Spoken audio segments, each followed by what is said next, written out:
FM News, Lokal.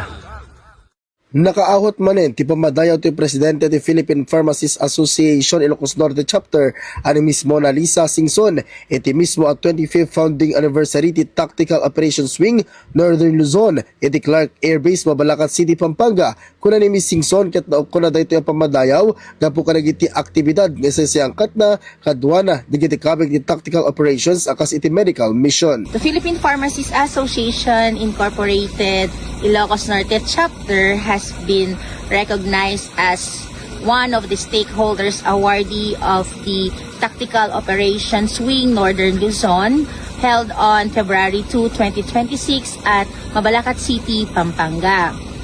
Together with the Philippine Pharmacists Association Ilocos Norte Chapter are the Armed Forces of the Philippines Finance Center Multipurpose Cooperative, the Philippine Army Finance Center Producers Integrated Cooperative, the Play Avenue Therapy Center Company, the Cagayan Valley Research Center, and the Members Church of God International. Gapu iti daytoy ket may panamnama tiad adupay a medical mission kadwana ti Philippine Air Force ken ti Philippine Pharmacists Association. We look forward to sustaining this shared mission of service, unity, and public welfare. Mabuhay ang Philippine Pharmacists Association and mabuhay ang Philippine Air Force. Para iti IFM News, Idol Lawrence Martinez, Tatak, IFM.